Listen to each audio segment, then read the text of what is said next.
Sala, segunda temporada, novo cenário, novas perguntas, novos entrevistados. Com vocês, a revista Futura. Futura! Boa noite, nós somos da revista Futura e nós vamos entrevistar hoje uma professora muito querida por nós. Pode entrar, Marinês. Uhul!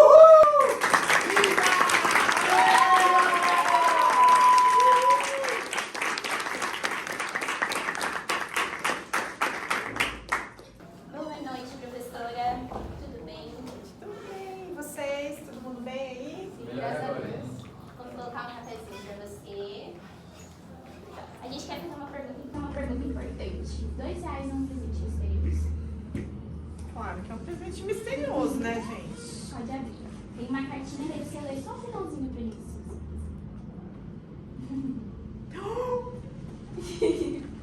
Vocês me pegaram, hein?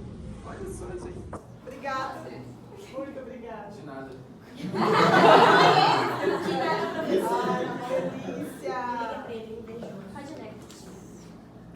Querida professora Marinês, estamos muito empolgados em compartilhar com você um projeto especial que estamos desenvolvendo a nossa revista colegial Futura.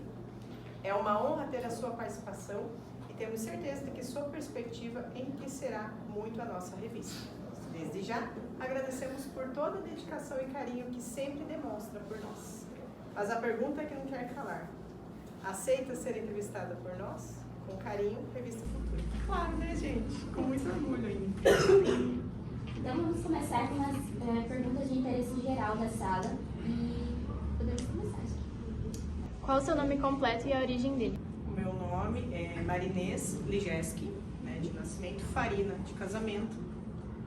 Marinês era um nome que minha mãe havia escolhido desde a sua infância, porque quando ela era criança, ela ia para sítio, para o interior, e tinha uma marinês que levava ela para andar de cavalo, e ela amava andar de cavalo com essa pessoa. Então ela falou que quando tivesse uma filha, ia dar o nome de Marinês. Qual a data do seu nascimento? Algum acontecimento histórico? Claro. Vou lembrar, né, muito o que aconteceu além de eu ter nascido, e disse que estava chovendo muito. Dia 17 de janeiro de 1984. Você é de onde Natural de Ponta Grossa, Paraná. e de quando chegou a Foz? Exatamente como a maior parte das pessoas que migram, olha a geografia aí, né? Motivação, trabalho. Tinha mais oportunidades na época de trabalho em sala de aula e eu resolvi arriscar. Tinha algumas pessoas que eu conhecia, que eu poderia contar se precisasse, e aí vim pra cá. Você torce para algum time de futebol? Claro que eu torço para um time. Furacão. Mas é rubro-negro, mas não é Flamengo não. É o Atlético Paranaense. Muito orgulho. Você é casado? Tem filhos? Se sim, quais seus nomes? Sim, sou casada, tenho 2 filhos, o Micael, de 7 anos, e a Isis, de 5. Em que curso e universidade você se formou? Eu me formei em licenciatura em Geografia pela Universidade Estadual de Ponta Grossa em 2005. Qual que é a sua cor preferida? Uma só? Preto, vermelho e verde. Qual o seu carro de sonho de consumo?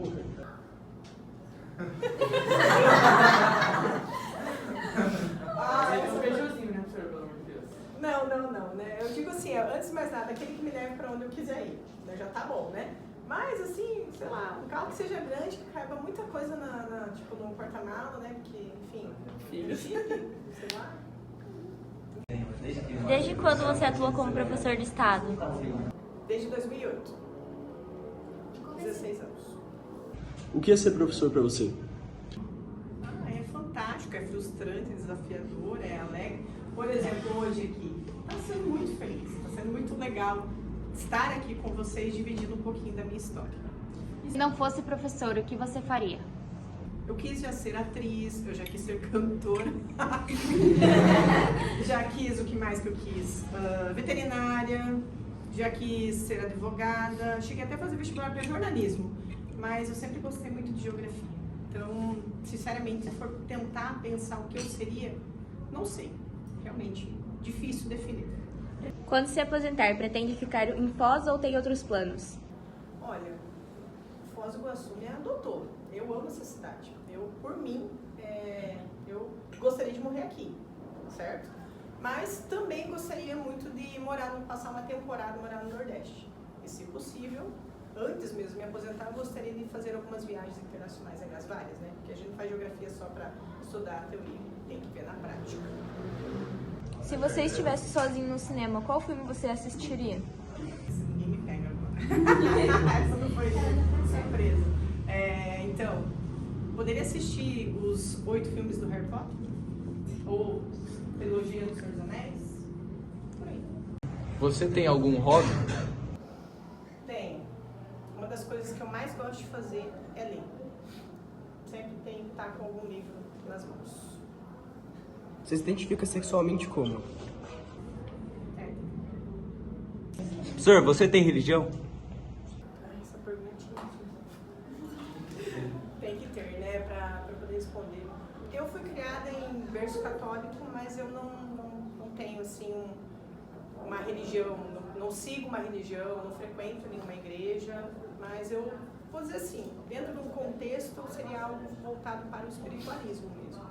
Não espírita como uma religião, como se denomina, mas algo mais amplo do que isso, espiritualista mesmo, uma força divina. Você tem algum ídolo ou pessoa que admira? São tantos ídolos.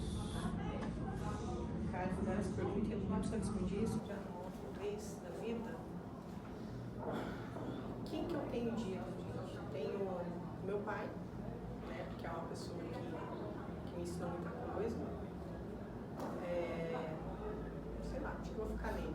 Qual a sua estação do ano preferida? Verão, inverno, outono ou primavera? O que vocês acham, gente? Quem me conhece, vocês acham que eu gosto?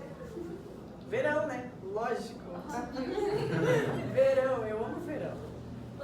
Você pratica algum esporte? Se sim, qual? Pilates é um esporte? Se for, é isso. Não é? Mas eu pratico uma atividade física, Pilates. Jogar xadrez é um esporte? Sim. De vez em quando. Se você tivesse um superpoder, qual você gostaria de ter? Pensando no tempo. Parar o tempo de vez em quando, sabe? Dar aquela freada. Tipo, dar uma paradinha, diminuir essa velocidade. Seria isso, poder ter assim um controle sobre o tempo. Se você ficar sozinho numa ilha misteriosa para sempre, qual livro você levaria? Essa eu respondo de primeira. O Dia do Coringa, do Jocelyn Garden, que é o meu livro preferido.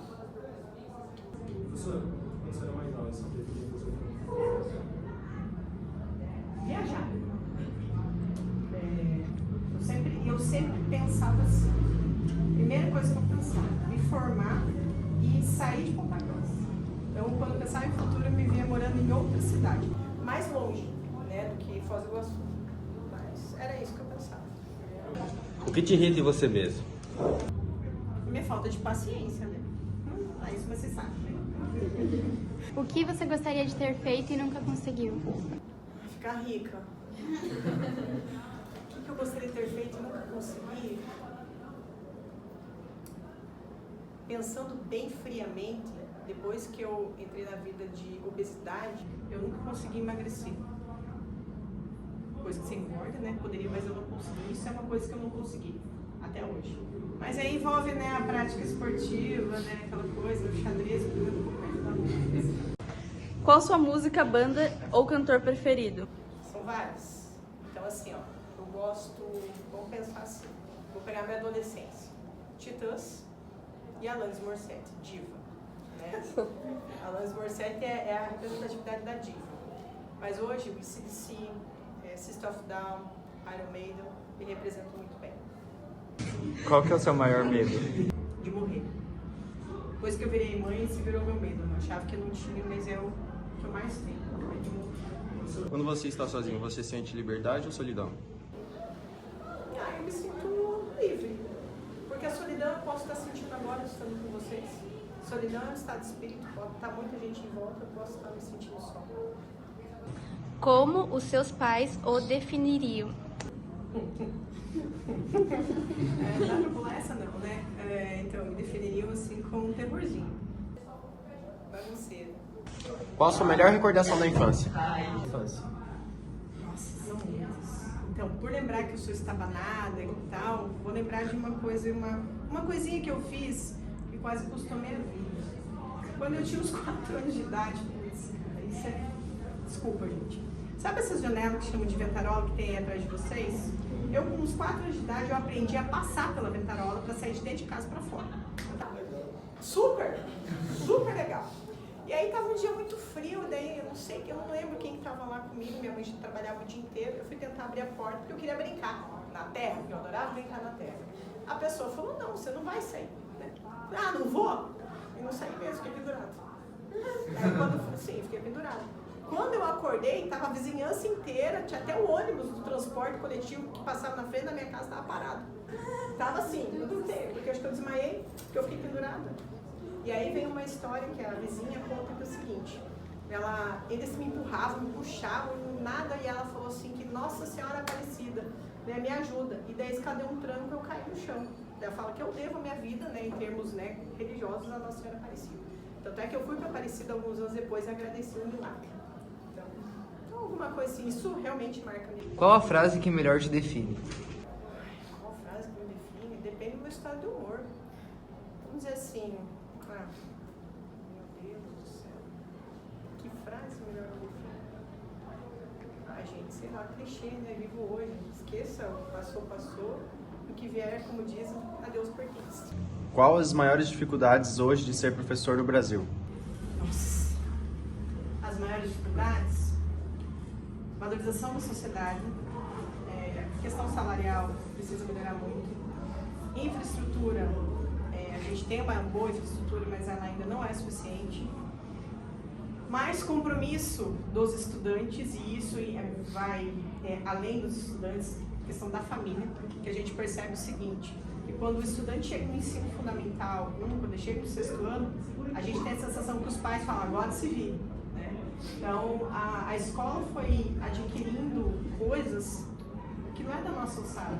Não é um professor que tem que chegar e educar. Licença, por favor, obrigado. A gente está aqui para trabalhar com os conteúdos, os conceitos e aprofundá-los. Então, assim, são muitos, enfim, dificuldades. Mas a questão da sociedade mesmo, eu acho que pesa.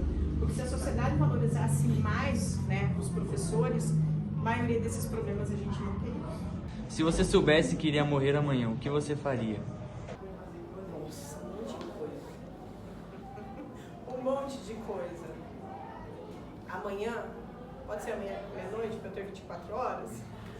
Gente, eu ia ligar pro meu pai, eu ia namorar o meu maridão, eu ia ficar agarrado com os meus filhos, eu ia mandar mensagem pros meus amigos, que há muito tempo eu não falo, eu ia tomar uma cervejinha para aproveitar a vida, enfim. Acho que é isso. Tenho. Chocolate. Realmente, esse é o meu vício mais difícil. Então, agora na pesquisa a gente desenvolveu algumas perguntas. Até onde a liberdade de expressão deve ir? Quando inclui discurso de ódio e fake news nas redes sociais? Bom, a gente tem que definir o que é liberdade e o que a gente poderia dizer que pode ser classificado como libertinagem, né? Você expressar o que você pensa com educação, colocando seus argumentos e não ofendendo, já é um grande passo. Agora, quando a gente pensa, por exemplo, no argumento vem discurso de ódio, vem ofensa, aí já não é eu já penso que não é como é que se fala, uma liberdade. Aí você já está ultrapassando o direito do outro, né? Deixando de respeitar. Estou curiosa. Eu vou procurar. Então eu penso isso. A liberdade expressão precisa ser sim mantida. Isso é muito importante, né? Mas, enfim.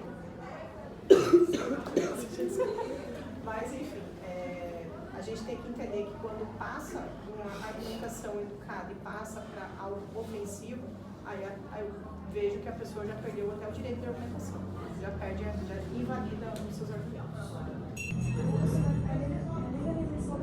Você acha que isso ligaria com a matéria prática ou que isso ia aumentar a dependência das pessoas? Essa questão de drogas, assim, o que as pessoas entendem por droga? Né? Se eu estou com dor de cabeça e compro algum medicamento, é uma droga legalizada. Quem usa nicotina, por exemplo, no cigarro, é uma droga legalizada. Quem toma uma cerveja, um vinho, um uísque, seja o que for, não deixa de ser algo que torna as pessoas dependentes e acaba sendo uma droga, tá? Mas legalizada. Agora a gente tem que entender o que é essa legalização. Primeiramente, a gente precisa educar o povo para entender, né, que existem várias substâncias que são maléficas para o nosso organismo. Qual é a dosagem correta, como utilizar, para que utilizar? Daí se fala muito da questão do uso, né, da cannabis na área da medicina. Existe muito preconceito em relação a isso. Então, uma pessoa que vai usar uma medicação à base da cannabis, por exemplo, ela não vai se tornar uma pessoa viciada em maconha, certo? Se você pegar uma pessoa que usa, por exemplo, medicação para dormir, ela acaba se viciando. Se ela fica sem essa medicação, o organismo grita. Então, a gente tem que entender o que são essas drogas, certo? Tudo aquilo que vai ser nocivo deve sim ter eu digo assim, uma política educacional mesmo, uma coisa muito séria, para que as pessoas entendam qual é a função dessas drogas. Ah, é só um barato e tal. Não é bem assim. Então a gente precisa ter uma base educacional melhor. Descriminalizar, explicar, colocar, como diz, os pingos nos is, para entender quais são as substâncias, o que seriam essas drogas e de que maneira ela pode ser utilizada. Quando se usa, por exemplo, a morfina para uma pessoa que está com muita dor, que está lá, ela é uma droga, e uma droga muito forte que cria dependência. Mas é uma droga utilizada para medicina. Então, o que eu penso? Que precisa ter um debate muito sério, né, uma escolarização, mais, né, educação em casa, na escola, nas universidades, nos espaços públicos, para entender a importância da gente saber separar essas coisas. Professor, a pena de morte é uma punição justa para crimes graves ou ela pode ferir inocentes com isso? Eu sou contra a pena de morte. Quem sou eu para tirar a vida de um ser? Julgar se ele deve ou não. Eu penso que, sendo inocente ou sendo acusado, se essa pessoa causou algum problema, ela que pague em vida. Não é? Por que eu vou tirar a oportunidade dela pagar? Enfim, então eu sou contra a pena de morte. Não só pelos inocentes, mas por não concordar que eu não sou ninguém. Assim como o juiz, se for pensar, ou o júri, não são pessoas que podem. Quantas pessoas foram para o corredor da morte e depois foram comprovadas inocentes? Também. As cirurgias de mudança de gênero deveriam ser permitidas para crianças e adolescentes com permissão dos pais, ou você acha que elas deveriam ser permitidas por lei quando elas tivessem mais de 18 anos? Delicado isso. Isso é delicado. Porque aí vai entrar num campo assim que eu não tenho domínio. Dentro da psicologia, por exemplo, dentro da maturidade neurológica, né, nós levamos muito tempo para ter uma maturidade neurológica. Então, antes dos 24, 25 anos, os nossos neurônios, a nossa formação, maturidade, ela está em crescente desenvolvimento. Depois ela vai dando uma diminuída. Então, como é que a gente vai estabelecer que isso possa ser permitido ou não? Vou começar por essa questão biológica. No entanto, né, a mesma coisa. Se deveria ser permitido crianças e adolescentes fazerem tatuagem? São coisas completamente diferentes. A gente está falando do mesmo indivíduo. Tá? Ah, mas tatuagem é uma coisa banal. Agora é banal. Antigamente não era. Antigamente era um crime. Quem tinha tatuagem, gente, nossa. Então, assim, não cabe ao homem decidir o que o outro vai fazer. Agora, é a consciência de cada um. Ah, professora, você deixa ver os seus filhos agora com a idade deles? Gente, eles estão se descobrindo ainda. Como é que eu vou? Então, também vou voltar para uma questão. Precisa discutir isso? Precisa debater esses assuntos? Precisa. Por quê? Porque a gente precisa entender como que a sociedade funciona. Tá? A pessoa tem que ter a liberdade. Mas se a criança com 16 anos ainda é responsabilidade do pai, ela pode decidir alguma coisa? Então, é algo que precisa ser mais debatido. A gente queria fazer uma pergunta muito importante para você. O que você acha de todo esse trabalho, de toda essa entrevista que a gente está fazendo no meio da revista? Bom, eu, como eu falei agora achei muito legal, eu acho muito legal esse espaço para a gente poder falar um pouquinho, sair um pouco da caixa, sair um pouco do quadrado, né, daquelas coisas, a gente poder falar um pouco sobre as nossas experiências. Eu gostei muito, eu gosto muito desse formato. E também vejo que isso, para vocês, eu vejo que rola um certo estresse, organizar e tudo mais, mas ele gera também uma outra forma de aprendizado. Por quê? Porque vocês são obrigados a ouvir, vocês são obrigados a formular, as perguntas aqui elas são, né, pré-estabelecidas, mas outras perguntas podem aparecer e tudo mais, né? Então, assim, eu acho muito importante, principalmente pela questão da argumentação. Vocês estão aí no mercado de trabalho, né? Estão saindo do ensino médio. Hoje, não basta você ser só um rostinho bonito. Você tem que saber se comunicar, você tem que saber se posicionar, você tem que saber qual é a hora de parar, ou quando você pode avançar em determinadas situações. Você tem que conhecer os seus direitos, saber os seus deveres.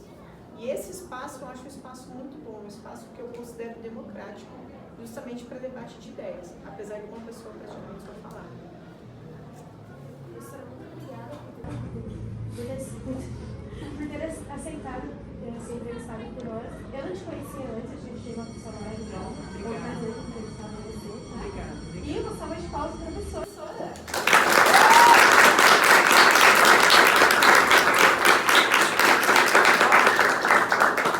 Estou com saudade de muitos que vieram para a noite, né? O pessoal começou, não conhecia, não. Você começou ano passado, né? Sim. Enfim, muito obrigado. Você não lembra, mas enfim, gente, obrigado por essa oportunidade, tá? De estar com vocês. É que já acabou, né? Obrigada. No centro da sala, nós finalizamos a nossa entrevista com a professora Marinês, a nossa querida professora. Palmas para ela.